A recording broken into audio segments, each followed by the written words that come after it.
and Stephenie Stabler, who has quite a story to tell you.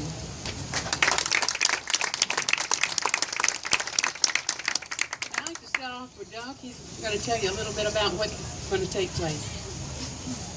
Good evening. This is the short story. Go back in time to 1987, 88. Iran and Iraq were at war. That spilled over to the Persian Gulf, and they were attacking innocent ships. President Reagan didn't like that, so he established the reflagged Kuwaiti tankers. It's called Operation Earnest Will. I was on board the USS Samuel B. Roberts. It was a guided missile frigate, a little bit larger than the Kidd down in Baton Rouge. We deployed to the Gulf in January of '88. April 14th, we just dropped off an escort convoy up in Kuwait. We were headed back down to the Straits of Hormuz to pick up another convoy, and our lookout spotted 2 mines. Well, the captain stopped, did what he was supposed to do, backed out of the minefield, and that's whenever we hit one of the mines. The next day, the Navy EOD teams found 12 additional mines in that area. They were able to trace the serial numbers back to Iran from an engagement in the previous year. So 4 days later, President Reagan ordered a retaliatory strike against the Iranian assets in the Persian Gulf. It's called Operation Praying Mantis. It was the largest naval battle the U.S. has been in since World War II. At the end of the fighting that day, it was getting to the evening, and the USS Wainwright had a radar contact. And they sent a Marine Cobra helicopter out to investigate it. And the last thing that was heard from that helicopter was that they were being tracked by enemy radar. The 2 pilots were Captain Kenneth Hill and Captain Stephen Leslie. Captain Leslie's wife, Lisa, was 6 months pregnant at the time. And 79 days later, Stephenie Catherine Leslie was born, named after Stephen. And that's who's sitting here beside me today. So I'll turn it over to her.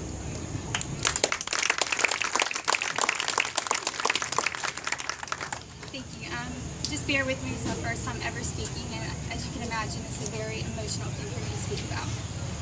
So the best thing for me to do is just basically read what I wrote. When I was first asked to speak, the thought made me so nervous, and it still does. But my passions run deeper than my nerves. I just couldn't pass the opportunity to represent the voice of sons and daughters like me. Throughout my life, people have asked me not only how my dad's absence has affected me, but also his legacy. And that part's very easy. I'm one proud daughter. I am so proud when I read that he helped change the course of history, and that he selflessly volunteered himself that night. But that hasn't always been easy to accept until my aunt shared with me something he said before he left. He told her, "If I die, know I died fighting for my country, doing what I love, and flying." But to tell you how his absence impacted me, that would take all night. But what I can do is educate you on how you can impact the lives of children like me and their families. My dad is just one example of the countless number of selfless veterans who have made the ultimate sacrifice, and I am one of many who lost the privilege of a life with my precious father.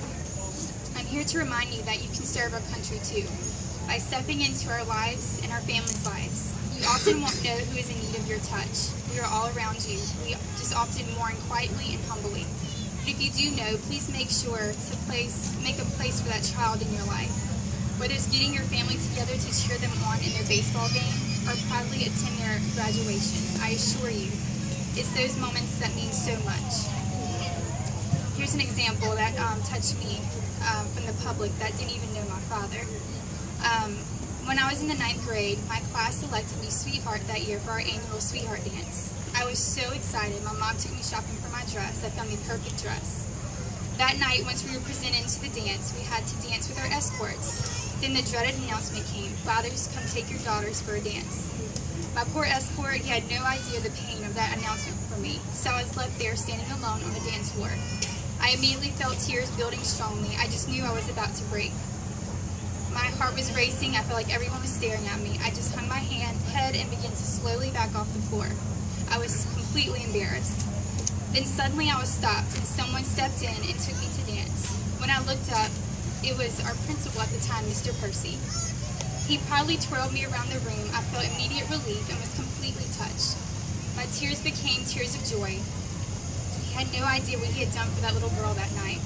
Although he couldn't replace my dad, I now remember that night in a positive light, instead of another painful event without my father.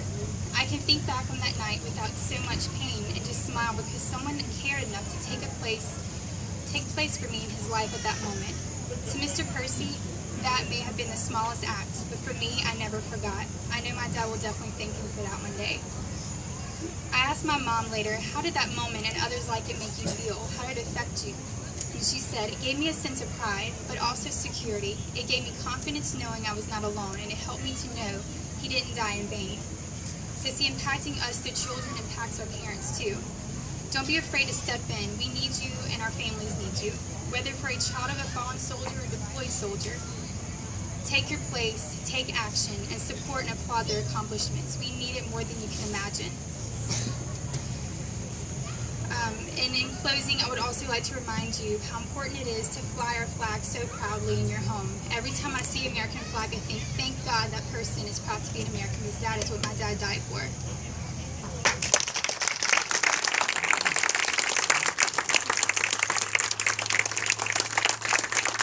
And that every service member that's ever killed died for you. For many years, it's been a struggle because they literally did die for us on our ship.